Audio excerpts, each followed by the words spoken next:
Thanks, Facebook. Cut me off. Facebook's been censoring me lately. I know it. They have. Because they haven't been letting me see people's comments. And then later, they pop up back up later. Something sneaky's going on there. Facebook.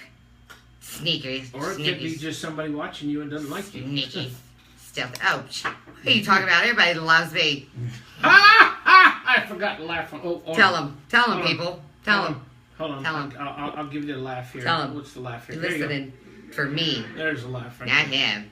Tell him. Tell the people. Okay. So, now that we're back, we can go back to the 4 craziest sex studies done on women. Yay! You guys ready for this? All right. So, I told you about the test and how that'll make women hornier and want to masturbate more, but not so much want to have sex with men, according to this study, which I call BS. Because, as a woman, and I'll say how old I am, I'm 43, be 44 in September 20th, setting presents. Menopause is setting in. September 3rd, like hell. Like hell. Luckily, I'll just say this, luckily, you can't see lady boners. I'd be in trouble. Because I'll just say it, I'm a horny bitch. Hey. Okay, so, that's why I say it's bad. That's a trick. It's not a nice trick. The guys lose their testosterone as they get older, and women get more. So, if you got a woman, and she's in her early 40s or late 30s, and she is not wanting to do it with you, there's good reason for it, because I can guarantee she's horny. Unless she's on some type of medication, or has something else going on, maybe depression, or I don't know. Unless something else is going on there medically. If you got some woman that age and she's not wanting to get with it all the time, that there's something going on and you might need to check yourself. Okay? So anyways, they say that, of course, women with more tests are hornier. All right, number 2, they did a study with women and the shape of their lips. So, pay attention to this, guys. Women, the shape of their lips. They say that a woman who has a more prominent, it's a very strange name. It's called collagen. No, it's not called collagen. He's talking about the shape of their lips. So if you have a prominent upper lip, and it's called the tubercles. The tubercles have a better chance of having vaginal orgasm. So, they're not talking about clitoral orgasm, which apparently most women are having orgasm that way, because that's the easiest way for guys to find it, to get them an orgasm. So, it's the most obvious way, easiest to find. So, they say women that have a prominent little, that little dip in the upper lip right here. I mean, on Facebook you can see it because I'm pointing to it, but right up under your nose, right there in the middle of your lip. Mine's pretty prominent there. Anyways, they say a woman with a prominent upper lip and a little doohickey there, I'm going to call it a doohickey, which is the tubercles. They say that they have a better chance of having a vaginal orgasm. And the reason for this is because when a female fetus's tubercles in the womb are being formed, it is also can affect the neural circuits, the same neural circuits that affect the vaginal orgasm. Now, I don't know how they come up with this, okay? But apparently they say that when a fetus's lip is being formed and their little doohickey and their tubercle right here is more prominent, then they are more likely to experience a vaginal orgasm. So, that means on the inside, for guys who don't know that. Just so you know. That means you're going to get it done from the inside. So, anyways, look for that. And then she may be a little more inclined to get freaky. They also say that, number 3, cold feet can turn a woman off or make a woman not want to have sex. Did you ever hear about that? Mm-hmm. So, they say when you're in bed with your woman and she's got cold feet, she's probably not going to be in the mood. I don't have a problem with that because I give off a lot of heat when I get up under the covers. So, well, a lot of people do. Most of the time, people that have very high metabolism put off a lot of body heat because their metabolism's going pretty high. Yeah. I know that from experience. sleeping next to somebody who had very high metabolism. It was like a freaking heater. Let me tell you. It's like a damn heater.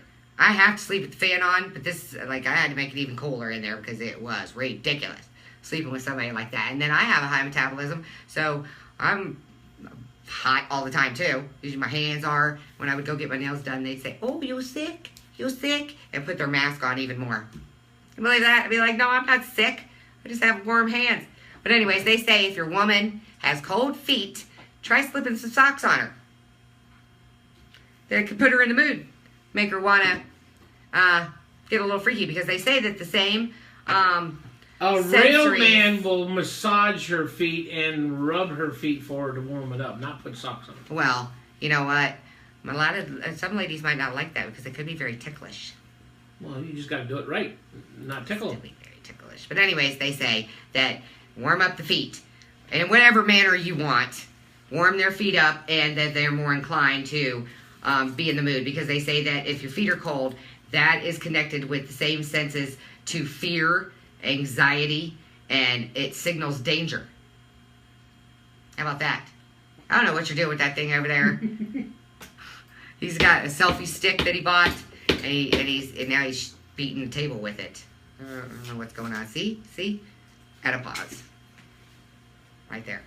Anyways, he's mean. All right. So Ashley says to get your ass on Spreaker right now because she has questions and she wants to bitch at you too. Well, tell her she could do it through a year, because I'm right here. I'm dealing with these people on Facebook right now. Okay. So what did she say? She said, yes, cold feet suck. See, there you go, guys. Warm her feet up. If she's got cold feet, then that triggers anxiety and fear and signals danger. So no wonder she's not in the mood. Warm her feet up. Like, big country over here says that he gives foot massages to warm the feet up. And then that'll get her in the mood. Okay, number 4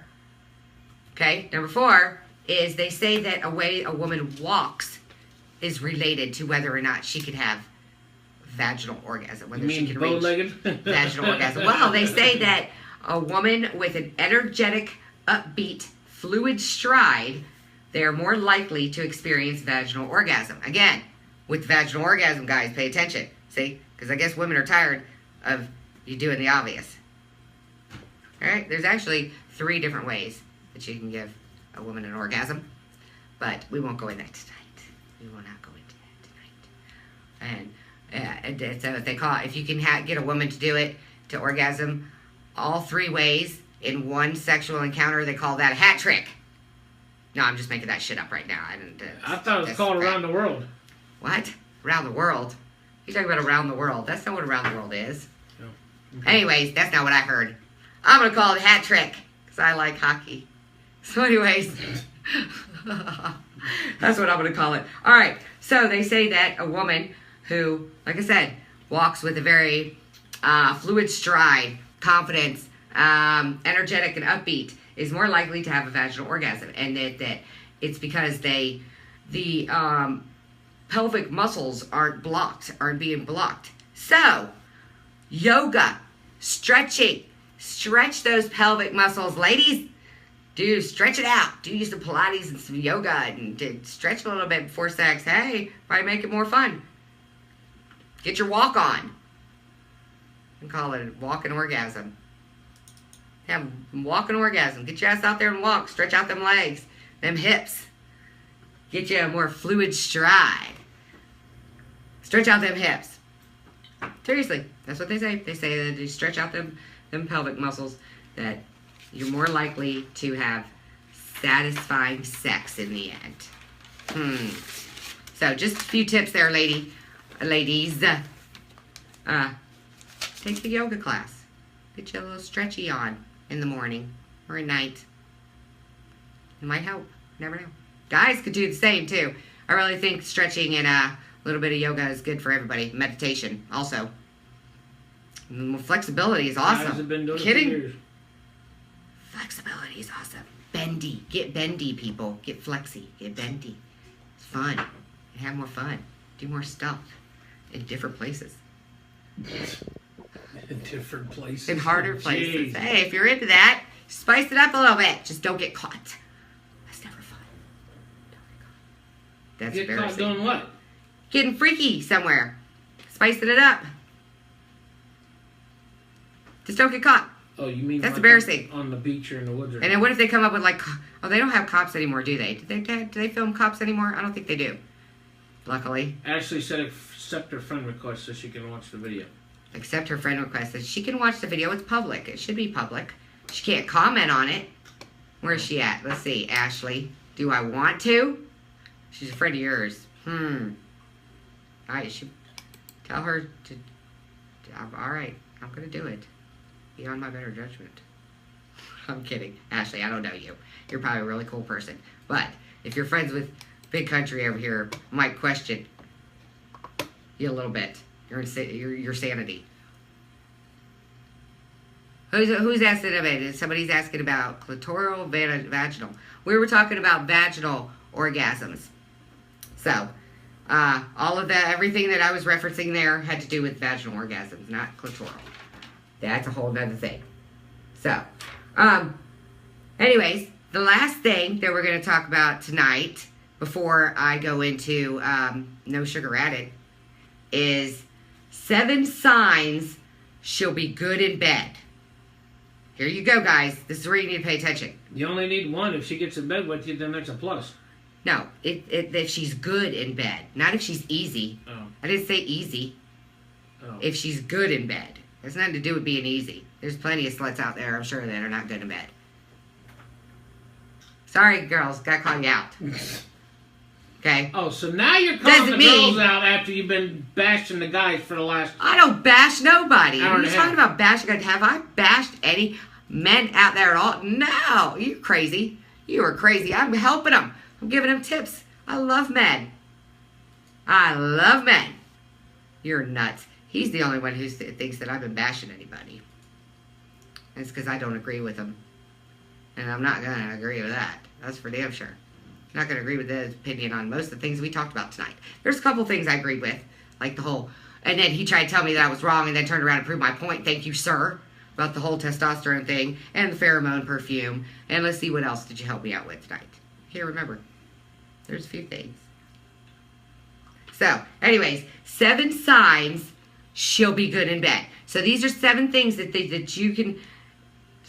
she'll do that are supposed to let you know that she's going to be good in bed. Okay, are you ready? Or wait a minute, you don't care, right? I'm listening. No, I thought you didn't care though. You said don't have sex. I'm listening. You said don't have sex. You told all these guys out here not to have sex. But anyways, for those of you who do, and you want to know if she's going to be good prior to getting her in the sack, here's a few examples. They say, number 1, if you ask her what she wants for dinner, and she knows what she wants. Like, she's not one of them girls, and I hear this all the time. I see memes about this crap every day. Every day. About asking a girl what she wants to eat, and she says, anything is fine. And then the guy goes, Taco Bell? No, that'll give me gas. And then he says, KFC? And she says, no, it's too greasy. And then he says, well, do you want some Burger King? And then she goes, ooh, no, I don't like that grilled taste flavor. Okay, so if she's one of them girls, they're saying she's not going to be good in bed. That a girl that knows what she wants to eat. So if you can ask the chick, where do you want to go for dinner? And she tells you, I want to go to Olive Garden. I want to go to Outback. I want to go to wherever. Anywhere. And if she can make a decision, period. If she can make a damn decision, then they say that means that she's going to be good in bed. Because the reasons are now is because she knows what she wants. It's going to make her more assertive. It means that it's able, obviously, to make decisions when you ask her a question. That she knows what she wants, and is not afraid to let you know. And that it also shows that she'll take responsibility for her own pleasure. So in other words, she's going to make sure she's going to get something to eat that she's going to like. So she's going to tell you, I want this, honey. So I hope you like it. So, a woman that can actually make a damn decision about where to eat. So guys, avoid those little undecisive bitches. That's all I can tell you. They can't make a damn decision. And at any time you say, do you want this, do you want that, do you want this, do you want that, it's no. then let them starve. I don't know what to tell you, because they're going to suck in bed anyways.